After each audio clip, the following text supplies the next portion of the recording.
Je vais passer maintenant la parole à un binôme qui a déjà eu du succès, en fait, un binôme élu et technicien, une équipe gagnante pour la commune de Saint-Germain-des-Prés.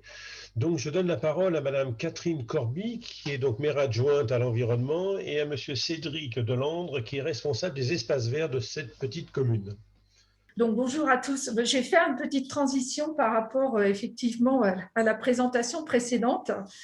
Et vous parlez en fait de ma prise de connaissance du label.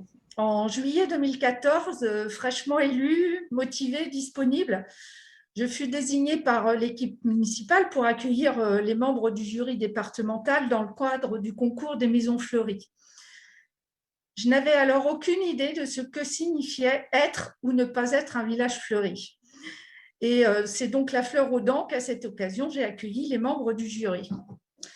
Au fil de la visite, une forme de désespoir m'envahit parce que finalement, l'aménagement des sites fleuris, l'absence ou le mauvais entretien de quelques arbres existants sur la place de l'église et autres points de négligence étaient très représentatifs d'un manque de réelle mobilisation dans une démarche de valorisation des espaces verts de notre commune.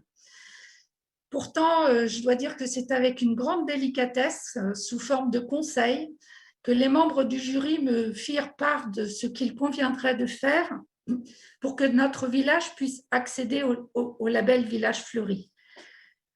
Donc l'année suivante, comme il n'avait pas été possible d'améliorer la situation compte tenu de la résistance au changement de l'agent chargé du fleurissement chez nous à l'époque, et également de la résistance d'un élu en charge de l'organisation des services techniques, c'est finalement avec une forte appréhension que j'ai accueilli les membres du jury puisque rien ou presque n'avait changé par rapport à l'année précédente. Donc, force était de constater qu'il serait possible d'obtenir le label Ville et Village Fleuris dans ces conditions.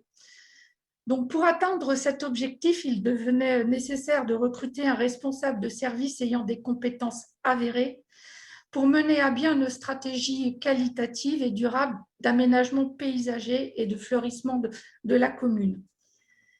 Le recrutement fut effectif en février 2017 et la première action à mener était la mise en œuvre de la loi Labbé. Ce qui était perçu comme une contrainte par nos agents au préalable était une nécessité évidente pour notre technicien.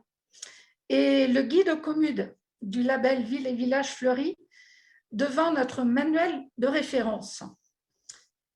Au fil des mois qui ont suivi ce recrutement, la relation de confiance s'est installée avec notre technicien et nous avons établi une feuille de route qui s'est vite étendue. Parce que le technicien s'est approprié l'espace de la commune au sens large du terme, il est devenu force de proposition et nous avons vu des changements significatifs s'opérer, puis des réalisations concrètes appréciées des administrés, telles que la végétalisation du cimetière, ce qui n'était pas gagné d'avance. Et là, je laisse intervenir Cédric dans son appréciation et dans son arrivée. Alors, pour en venir sur le cimetière, il est que cela ne serait pas réalisé sans la confiance des élus, parce qu'on partait quand même sur quelque chose qui paraissait, je ne sais pas, c'était pas possible de réaliser ça. Il y avait eu du pesticide pendant plusieurs années. Et s'il ne m'avait pas fait confiance, s'il n'y avait pas eu de relation de confiance entre nous, ça ne serait jamais réalisé. Et de toute façon, le label, il peut être mis en valeur que si l'équipe est soudée, s'il y a un échange positif entre les élus et les techniciens, et si la stratégie d'embellissement et d'amélioration du cadre de vie, elle est commune. Sans ça, ça ne peut pas fonctionner, quoi qu'il arrive. Et puis, cette relation de confiance qui s'est installée au fil des mois et des années, elle nous a permis d'évoluer et nous permettra encore d'évoluer, car on a beaucoup de projets qui se réalisent en concertation. On leur propose des choses, ils n'acceptent pas, mais il y a toujours un dialogue autour des propositions. Et puis, voilà, c'est quand même quelque chose. Ouais, c'est vraiment. Il ne faut pas que se restreindre à dire ça va être c'est une histoire de budget. Il n'y a pas forcément une histoire de budget, c'est plus une histoire d'accord en premier entre l'élu et le technicien et de mélange d'idées qui permet d'avancer dans le label. Cédric, j'ai une Oui. question quand même malgré tout, tout de suite qui me vient à l'esprit. C'est qu'est-ce qui a fait que vous avez accepté cette mission à Saint-Germain-des-Prés en fait? Ce qui m'a fait accepter cette mission, c'est l'enthousiasme des élus, l'envie d'évoluer sur le label également, d'avoir justement, de rentrer dans le label. Et, euh, et en visitant la ville, quand je suis venu après le recrutement, je me suis rendu compte qu'il n'y avait rien, qu'il y avait tout à faire et que c'était très intéressant parce que les élus derrière, ils étaient là pour me soutenir sur ce projet et ça m'a vraiment donné envie de venir ici. Et Très bien. ils m'ont Madame, séduit quelque part par leur envie. très bien. Et Madame Corby, alors vous, quelle était votre recherche en fait? Comment vous aviez imaginé ça? Alors justement, notre souhait, parce que à l'issue des concours des maisons fleuries, on échangeait avec les jurys et je me suis rendu compte à cette occasion, le village en soi était toujours le dernier classé sur le département du Loiret.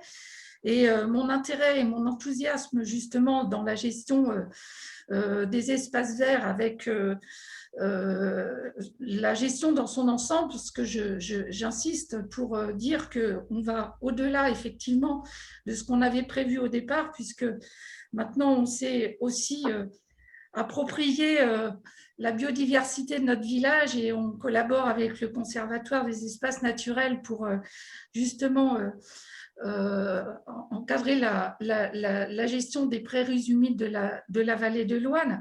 Et donc, initialement, finalement, je souhaitais voir évoluer notre village vers un environnement qualitatif et l'enthousiasme réciproque de Cédric à l'égard de notre village où il y avait tout à faire et il n'a pas eu peur finalement d'avoir tout à prendre en main pour remettre à niveau notre commune et pour qu'elle devienne attractive et appréciée aussi des habitants. Ce qui a été le plus dur à passer, finalement, c'est un grand changement qui est intervenu rapidement, mais des actions concrètes qui rapidement ont permis aux habitants de voir que la démarche était qualitative et durable aussi. Et je pense aussi que finalement, si cette collaboration est constructive, c'est que on est enthousiaste vraiment pour l'environnement dans son ensemble. Et on a laissé la main, grâce aux compétences du technicien, finalement, en lui laissant la main pour faire des propositions et nous, on lui donne les moyens de mettre en œuvre ces propositions avec un budget tout à fait raisonnable et qui passe du coup sur l'ensemble aussi des élus qui pouvaient être sceptiques au départ en disant ça va coûter trop cher, etc., ont bien compris que l'objectif n'était pas forcément d'avoir un budget colossal pour mettre en œuvre tout ça, mais que progressivement, et en même temps rapidement, les effets sont visibles. Dès la 4e année, les effets sont visibles, quoi. Et on s'est servi vraiment finalement du guide aux communes. C'est notre feuille de route. Et finalement, chaque année, on arrive à atteindre de nouveaux objectifs grâce à ce fil conducteur. Voilà. Merci beaucoup pour votre témoignage. Vous êtes donc commune labellisée Première Fleur et vous partez vers la deuxième pour l'année prochaine, l'année d'après? Tout à fait, tout à fait. Peut-être l'année prochaine, on va voir. On verra. On attend de voir un peu l'évolution, mais il y a des chances qu'on demande un passage du jury cette année. Donc, bon.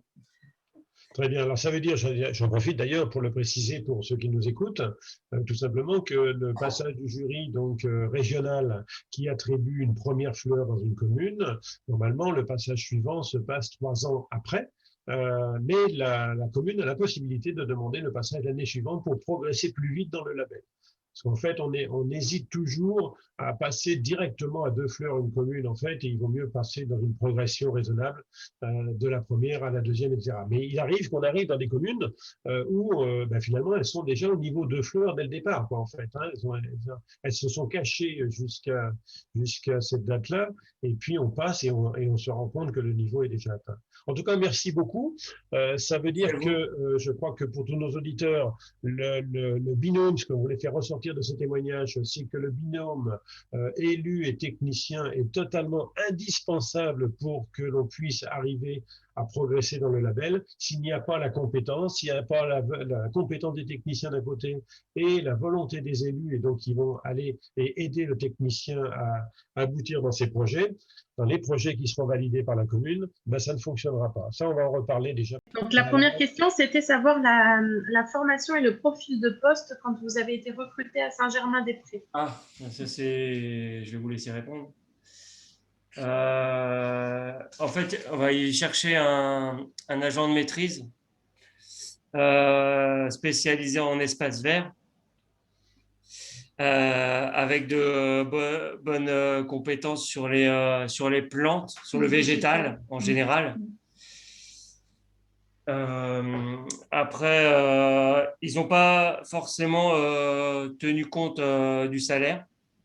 Je veux dire, c'est pas le niveau salarial qui les a arrêtés, c'est surtout les compétences de l'agent qui les a motivés plus que le budget alloué au recrutement du technicien. Mais je vais laisser Catherine vous en dire un peu plus si vous souhaitez.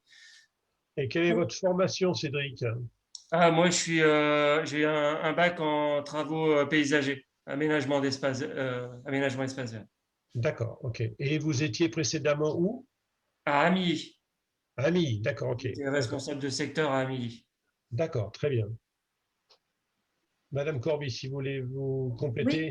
Oui. Et donc, nous, en fait, finalement, nos critères de recrutement, c'était, on s'est appuyé, comme je le disais tout à l'heure, sur le guide aux communes, puisqu'en fait, vous détaillez ce qu'il convient de faire pour obtenir le label. Et nous, dans notre grille de recrutement, on a demandé finalement, dans le cadre du recrutement, si l'agent qui postulait était capable finalement de mettre en œuvre ce que vous proposiez pour pouvoir atteindre le label.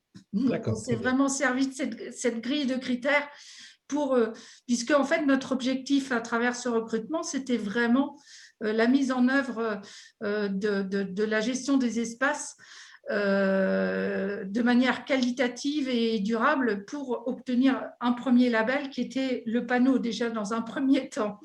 Et on en était loin de l'obtenir. Donc voilà. Et je dois dire qu'on s'est vraiment appuyé sur ces critères-là pour poser les questions, etc. Et donc c'est là où on a déjà eu des échanges où on sentait la motivation du technicien pour répondre et il avait la possibilité qu'on lui laisse la main sur toute la commune en fait. C'était plus un seul secteur d'une commune, mais c'était globalement anticiper, avoir une vision pour les 10 années à venir pour engager cette démarche d'amélioration de gestion de nos espaces sur la commune. Voilà, et moi je tiendrais juste à préciser que Catherine parlait de 10 ans, mais on n'est pas là pour travailler sur 10 ans. Je veux dire, on est là pour travailler pour 30, 40 ans peut-être, mais tout ce qu'on fait, ce n'est pas forcément pour nous, mais ce sera pour le futur. Quand on plante des arbres, on a planté 200 arbres en 3 ans. Je veux dire, on va les voir grandir, mais ils seront vraiment utiles dans 30, 40 ans où là, ils auront pris leur plein développement et c'est ça, et on va continuer à travailler dans ce sens en fait. On a bien compris. On vous remercie.